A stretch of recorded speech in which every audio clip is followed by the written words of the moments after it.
Bismillahirrahmanirrahim. Assalamu alaikum. Students, my name is Amir Abdullah. I am your chemistry teacher. Students, आज हम discuss करेंगे protein. इस lecture में हम प्रोटीन की इंट्रोडक्शन स्टडी करेंगे, प्रोटीन की क्लासिफिकेशन और इसके स्ट्रक्चर के बारे में डिस्कस करेंगे। स्टूडेंट्स, वर्ड प्रोटीन जो है ये ग्रीक वर्ड है जो कि प्रोटियोस से डिराइव्ड है, जिसकी मीनिंग है, जिसका मतलब है होल्डिंग फर्स्ट प्लेस और ऑफ प्राइम इंपॉर्टेंस। चूंकि प्रोटीन जो है it is the most abundant organic molecule in organisms. अगर देखा जाए, मैं ऑर्गेनिक मॉलिक्यूल की बात कर रहा हूं स्टूडेंट्स। अगर ऑर्गेनिज्म के जिस्म में देखा जाए तो प्रोटीन जो है वो मोस्ट एबंडेंट ऑर्गेनिक मॉलिक्यूल्स है। वैसे तो अगर इनऑर्गेनिक की बात की जाए तो वाटर का परसेंटेज ऑर्गेनिज्म के जिस्म में ज्यादा होता है, लेकिन हम ऑर्गेनिक मॉलिक्यूल्स में अगर देखें तो प्रोटीन्स जो है it is the most abundant organic molecule in organisms। और अगर हम स्ट्रक्चर के लिहाज से देखें या इसके फंक्शंस देखें तो बहुत ही इंपॉर्टेंट है, इसलिए हम इसको प्रोट्यूस यानी होल्डिंग फर्स्ट प्लेस, इसको हम प्रोटीन कहते हैं। Protein plays vital role in the body of organism. अगर हम इसके रोल को देखें तो बहुत ही वाइटल रोल, यानी ऑर्गेनिज्म के स्ट्रक्चर में भी और ऑर्गेनिज्म के फंक्शंस में भी इसका वाइटल रोल होता है। फॉर एग्जांपल हम देखते हैं protein act as catalyst in shape of enzyme. हमारे जिस्म में बहुत से केमिकल रिएक्शन इंजाइम्स कैटालाइज करते हैं, और इंजाइम्स क्या है? They are actually proteinaceous in nature, यानी हमारे जिस्म में कैटालिटिक फंक्शन में पार्टिसिपेट करते हैं।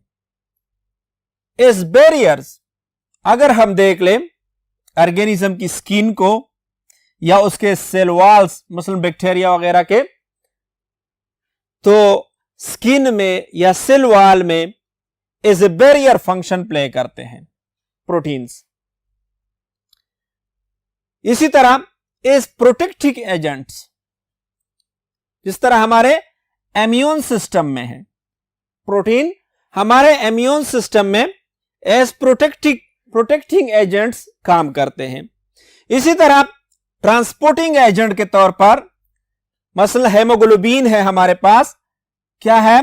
प्रोटीन है, तो हम कह सकते हैं। इसी तरह एक्टिन और मायोसिन जो हमारे मसल के मोमेंट्स को कंट्रोल करते हैं, तो ये सारी क्या है? प्रोटीनियस इन नेचर है, यानी प्रोटीन्स का हमारे जिस्म में, ऑर्गेनिज्म के बॉडी में वाइटल रोल है।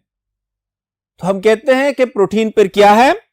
Protein are important class of biological macromolecules which are actually the polymers of what? Of amino acids। Protein जो कि इतने इंपॉर्टेंट है, जो ऑर्गेनिज्म में मोस्ट एबंडेंट ऑर्गेनिक मॉलिक्यूल भी है, हमारे बॉडी में या ऑर्गेनिजम्स की बॉडी में इसका वाइटल रोल भी है, और बहुत से केमिकल रिएक्शंस और फंक्शंस के लिए रिस्पॉन्सिबल्स है। तो प्रोटीन है क्या? प्रोटीन मैक्रोबायोलॉजिकल मॉलिक्यूल है, मैक्रोबायोलॉजिकल मॉलिक्यूल है जो एक्चुअली पॉलीमर्स है किस चीज के? अमीनो एसिड्स के। अगर हम देखें कंपोजिशन प्रोटीन की, तो प्रोटीन मुश्तमिल होते हैं किस चीज पर? हाइड्रोजन पर। इसमें कार्बन मौजूद होता है, ऑक्सीजन मौजूद होता है, नाइट्रोजन मौजूद होता है, और कुछ ऐसे प्रोटीन्स भी है कि उनमें सल्फर भी मौजूद होता है। और अगर हम इसके स्ट्रक्चरल यूनिट को देखें तो structural unit of protein are amino acid. अगर हमारे पास एक कॉम्प्लेक्स प्रोटीन है, उसके स्ट्रक्चरल यूनिट को देखा जाए तो उसके स्ट्रक्चरल यूनिट हमारे पास क्या होते हैं? अमाइनो एसिड्स होते हैं। स्टूडेंट्स, क्वेश्चन अराइज होता है कि फिर अमाइनो एसिड्स क्या है? Amino acids are organic molecules with both amino group and carboxylic group. Amino acid हमारे पास ऐसे ऑर्गेनिक मॉलिक्यूल्स है जिनमें अमाइनो ग्रुप और कार्बोक्सिलिक ग्रुप मौजूद हो। यह हमारे पास क्या है? एक टिपिकल अमाइनो एसिड जिसमें अमीनो ग्रुप, कार्बोक्सिलिक ग्रुप और ये आर जो है ये अल्काइल ग्रुप को रिप्रेजेंट करता है। तो स्टूडेंट्स, प्रोटीन में ये अमाइनो एसिड क्या करते हैं? बेसिक यूनिट के तौर पर amino acid are organic molecule with both amino group and carboxylic group. Amino group और कार्बोक्सिलिक ग्रुप पर मुश्तमिल होते हैं and they are the structural unit of protein. Protein के स्ट्रक्चरल यूनिट के तौर पर काम करते हैं। स्टूडेंट्स, हमने क्या डिस्कस किया? हमने पढ़ा कि प्रोटीन जो है ये ग्रीक वर्ड प्रोटियोज से डिराइव्ड है, जिसकी मीनिंग है फर्स्ट, प्राइम या holding first place.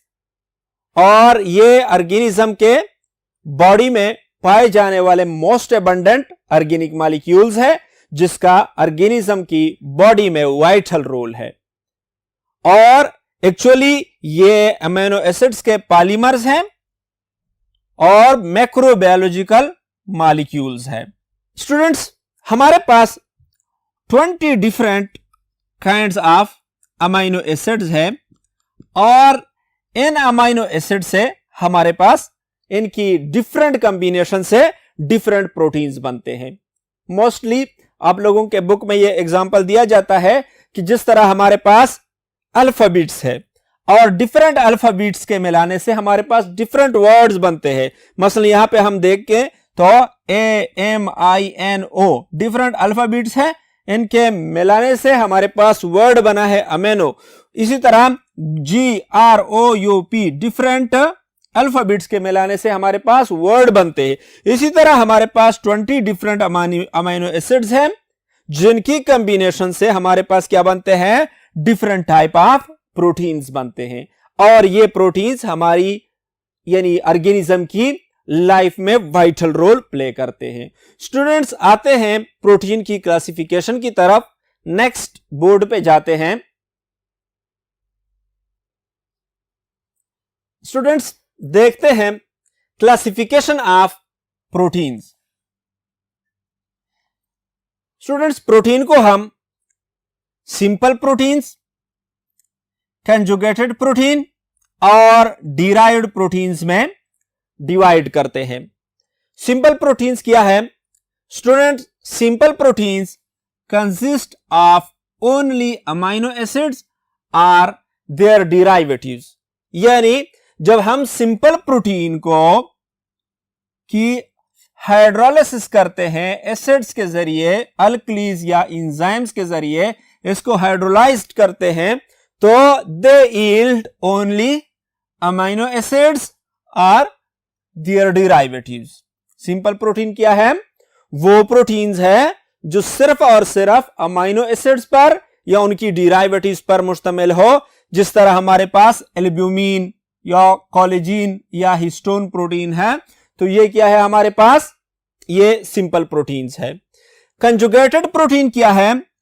Conjugated protein, this consist of simple protein in combination with some non proteinaceous component. वो प्रोटीन्स हैं जो कि सिंपल प्रोटीन और सिंपल प्रोटीन के साथ साथ नॉन प्रोटीनियस पार्ट इसके साथ अटैच होता है। The non proteinaceous group are called prosthetic group.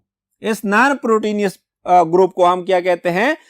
इस पार्ट को हम प्रोस्थेटिक ग्रुप कहते हैं। यानी कंजुगेटेड प्रोटीन सिंपल प्रोटीन और उसके साथ साथ प्रोस्थेटिक ग्रुप पर मुश्तमिल होते हैं। जिस तरह हमारे पास देखो स्टूडेंट्स न्यूक्लियोप्रोटीन्स है। न्यूक्लियोप्रोटीन क्या है? इसमें हमारे पास सिंपल प्रोटीन के साथ क्या हैविंग प्रोस्थेटिक ग्रुप डीएनए और आरएनए, यानी सिंपल प्रोटीन के साथ साथ इसमें डीएनए या आरएनए ऐसे प्रोस्थेटिक ग्रुप मौजूद होते हैं। इसी तरह phosphoproteins having prosthetic group phosphoric acid, इसमें यानी कंसिस्ट ऑफ सिंपल प्रोटीन के साथ प्रोस्थेटिक ग्रुप और बतौर प्रोस्थेटिक ग्रुप फास्फोरिक एसिड मौजूद होता है। इसी तरह लाइपोप्रोटीन में हमारे पास क्या ऐसे प्रोस्थेटिक ग्रुप लिपिड्स मौजूद होते हैं। इसी तरह ग्लाइकोप्रोटीन है जिसमें हमारे पास प्रोस्थेटिक ग्रुप कार्बोहाइड्रेट्स मौजूद होते हैं। क्रोमोप्रोटीन में हमारे पास कलर कंपाउंड्स मौजूद होते हैं सिंपल प्रोटीन्स के साथ।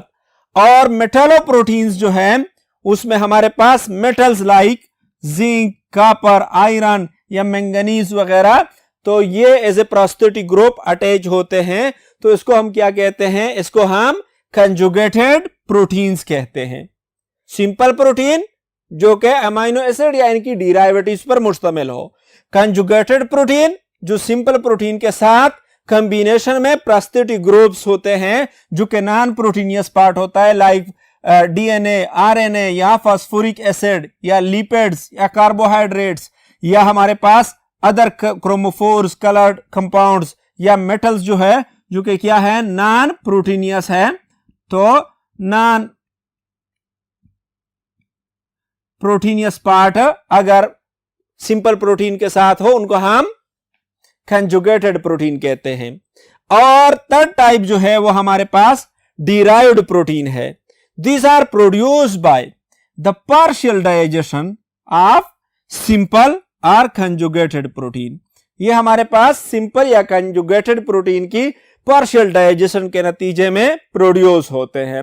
स्टूडेंट्स हमने 3 टाइप्स पढ़े, कौन कौन से? सिंपल प्रोटीन, कंजुगेटेड प्रोटीन और डिराइव्ड प्रोटीन। हम देखते हैं structure of protein. Students next board पे जाते हैं कि स्ट्रक्चर ऑफ प्रोटीन से क्या मुराद है। स्टूडेंट्स नेक्स्ट है हमारे पास स्ट्रक्चर ऑफ प्रोटीन। प्रोटीन एक मैक्रोमॉलिक्यूल है जिसका काफी कॉम्प्लिकेटेड स्ट्रक्चर है। तो इसके स्ट्रक्चर को हम प्राइमरी स्ट्रक्चर में, सेकेंडरी स्ट्रक्चर में, टर्शियरी स्ट्रक्चर और क्वाटरनरी स्ट्रक्चर में स्टडी करेंगे। Students primary structure of protein क्या है? Primary structure is the linear sequence of amino acids present in protein। Primary structure में हम प्रोटीन में अमाइनो एसिड्स की लीनियर सीक्वेंस स्टडी करते हैं।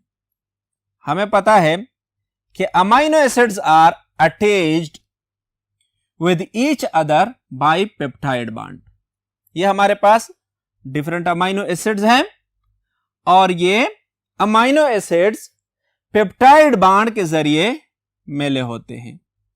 और जब हम इसकी लीनियर सीक्वेंस स्टडी करते हैं तो इसको हम प्राइमरी स्ट्रक्चर कहते हैं। The primary structure of protein is always written from N terminal to the C terminal of the last amino acid. N terminal से हम स्टार्ट करके सी टर्मिनल तक हम इसको लिखते हैं। यानी प्राइमरी स्ट्रक्चर में हम linear sequence of amino acid study करते हैं। सेकेंडरी स्ट्रक्चर क्या है? स्टूडेंट्स देखो, in primary structure the amino acids are linked by peptide bond. हमने पढ़ा कि प्राइमरी स्ट्रक्चर में अमाइनो एसिड्स पेप्टाइड बॉन्ड्स के जरिए क्या होते हैं? लिंक होते हैं। Bond having carbon attach with oxygen. इस पेप्टाइड बॉन्ड में कार्बन के साथ oxygen attached and nitrogen attached with hydrogen. और इसी पेप्टाइड बॉन्ड में नाइट्रोजन के साथ हाइड्रोजन अटैच होता है। अब क्या होता है देखो students, both oxygen and hydrogen have the ability to form hydrogen bond. Due to this folding occur either in the form of alpha helix or beta sheet। देखो स्टूडेंट्स, हमने पढ़ा कि प्राइमरी स्ट्रक्चर में हम linear sequence of amino acid देखते हैं। Amino acid peptide bonds के जरिए मिले हुए होते हैं। पेप्टाइड बॉन्ड में अगर हम देख लें तो कार्बन के साथ ऑक्सीजन, जबकि नाइट्रोजन के साथ हाइड्रोजन मिला होता है। अब ये ऑक्सीजन और हाइड्रोजन क्या बना सकते हैं? हाइड्रोजन बॉन्डिंग बना सकते हैं, और इसी हाइड्रोजन बॉन्डिंग की वजह से इस लीनियर स्ट्रक्चर की क्या हो जाती है? फोल्डिंग हो जाती है। और इसी फोल्डिंग के नतीजे में हमारे पास या तो अल्फा हेलिक्स प्रोड्यूस होते हैं या बीटा शीट्स प्रोड्यूस होते हैं।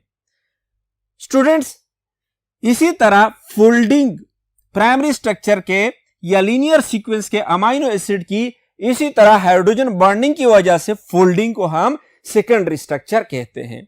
देखते हैं स्टूडेंट्स नेक्स्ट बोर्ड पे।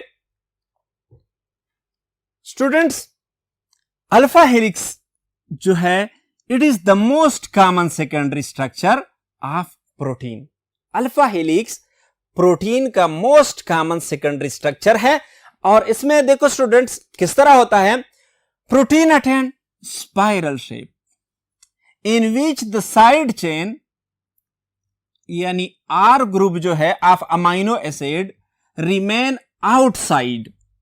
किस तरह? देखो स्टूडेंट्स, हम पढ़ चुके हैं कि हमारे पास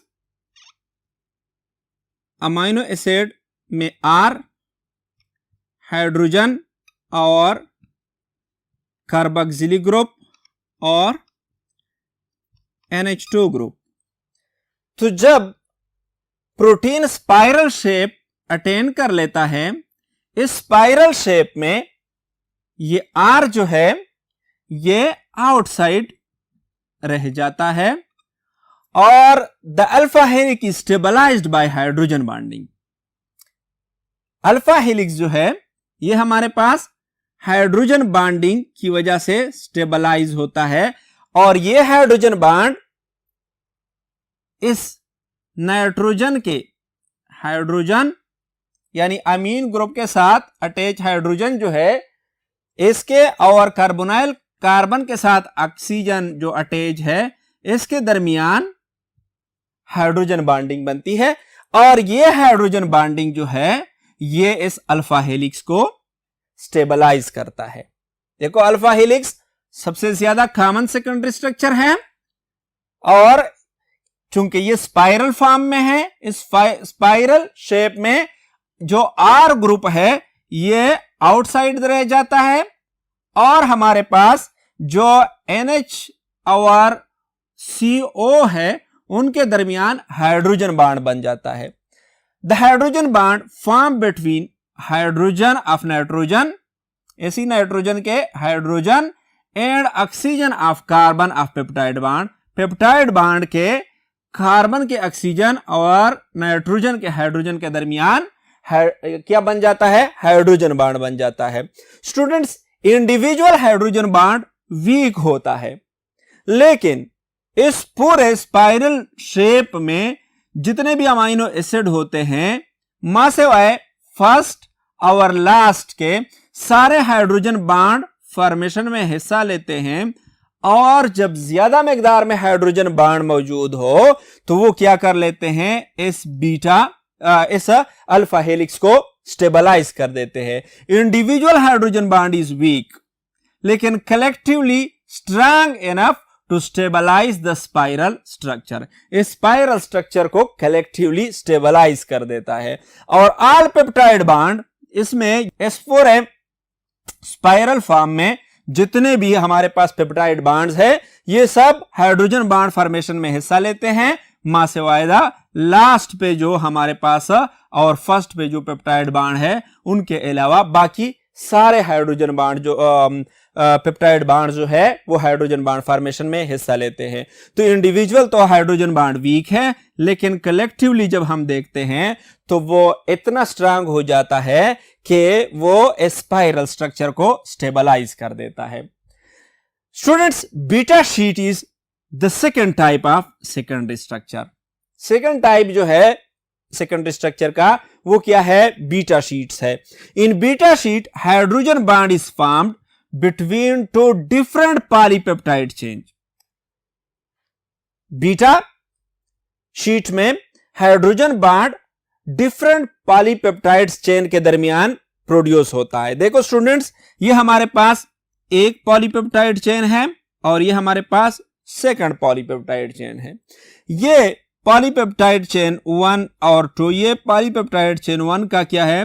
पेप्टाइड बॉन्ड है, और ये इस पेप्टाइड बॉन्ड के नाइट्रोजन का हाइड्रोजन और कार्बन का ऑक्सीजन।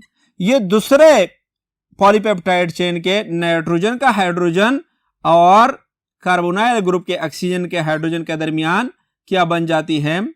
Hydrogen bond. और इसी हाइड्रोजन बॉन्ड के नतीजे में हमारे पास बीटा शीट प्रोड्यूस, इस किस्म की स्ट्रक्चर प्रोड्यूस हो जाती है, जिसको हम क्या कहते हैं? बीटा शीट कहते हैं। स्टूडेंट्स, नेक्स्ट हमारे पास है टर्शरी स्ट्रक्चर। देखते हैं नेक्स्ट बोर्ड पे। स्टूडेंट्स, टर्शरी स्ट्रक्चर क्या है? Tertiary structure is the arrangement of protein in 3D space is called tertiary structure. जब प्रोटीन की सेकेंडरी स्ट्रक्चर अरेंज हो जाए 3 डायमेंशनल स्पेस में, इसको हम क्या कहते हैं? इसको हम टर्शरी स्ट्रक्चर कहते हैं। The tertiary structure also have additional interaction. देखो स्टूडेंट्स, हमारे पास प्राइमरी स्ट्रक्चर में क्या होता था? प्राइमरी स्ट्रक्चर में linear sequence of amino acid. फिर सेकेंडरी स्ट्रक्चर में क्या होता था? सेकेंडरी स्ट्रक्चर में ये अमाइनो एसिड जो है हाइड्रोजन बॉन्ड की वजह से स्पाइरल शेप या बीटा शीट से इख्तियार कर लेते थे। अब इसमें यानी प्राइमरी स्ट्रक्चर में सिर्फ हमारे पास पेप्टाइड बॉन्ड होता था, और सेकेंडरी स्ट्रक्चर में हम स्टडी करते थे एक तो पेप्टाइड बॉन्ड, और पेप्टाइड बॉन्ड के अलावा हाइड्रोजन बॉन्ड भी मौजूद होता था, जिसकी वजह से ये स्ट्रेट पॉलीपेप्टाइड चेन जो था वो स्पाइरल या बीटा शीट की सूरत इख्तियार कर लेता था। टर्शरी स्ट्रक्चर में क्या है? Additional interaction in the form of hydrogen bonding और डाइसल्फाइड ब्रिज, इसी तरह हाइड्रोफोबिक इंटरेक्शन और आयनिक बॉन्ड की सूरत में मजीद इंटरेक्शन आ जाता है, जिसकी वजह से हमारे पास ये सेकेंडरी स्ट्रक्चर जो है ये 3D शेप इख्तियार कर लेता है। इसकी मजीद फोल्डिंग एंड रीफोल्डिंग हो जाती है, और arrangement of protein in 3D space is called tertiary structure. इसी 3D शेप में इसकी अरेंजमेंट को हम टर्शरी स्ट्रक्चर कहते हैं। नेक्स्ट हमारे पास स्टूडेंट क्या है? क्वाटरनरी स्ट्रक्चर है। Protein having tertiary structure can further interact with other tertiary structure protein to either form dimer, trimer, tetramer and so on। क्या होता है? हमारे पास एक टर्शरी स्ट्रक्चर है प्रोटीन का, वो जब इंटरेक्शन शो करता है, इंटरेक्ट करता है विद अदर टर्शरी स्ट्रक्चर, और हमारे पास क्या प्रोड्यूस होता है? डाइमर प्रोड्यूस होता है, या हमारे पास ट्राइमर या टेट्रामर एंड सो ऑन। तो इसको हम क्या कहते हैं? The structure so formed is called quaternary structure. इस किस्म के स्ट्रक्चर को हम क्वाटरनरी स्ट्रक्चर कहते हैं। Most protein in the cell have quaternary structure. Students, आज के लेक्चर में हमने क्या क्या चीजें डिस्कस की? हमने प्रोटीन की इंट्रोडक्शन, और फिर प्रोटीन की क्लासिफिकेशन और प्रोटीन के स्ट्रक्चर को डिस्कस किया। स्टूडेंट्स, इस लेक्चर के साथ आप लोगों को एक छोटा सा असाइनमेंट दे रहा हूं, और वो क्या है? आप लोगों के बुक में स्ट्रक्चर ऑफ प्रोटीन के बाद प्रोटीन के इंपॉर्टेंस, तो प्रोटीन के इंपॉर्टेंस को इसके साथ साथ स्टडी कर लें। ये आप लोगों का असाइनमेंट हो गया, और इंशाल्लाह नेक्स्ट लेक्चर में हम enzyme, as a biological catalyst discuss करेंगे। आज के लिए इतना काफ़ी है। इजाज़त चाहता हूँ। अल्लाह हाफिज़।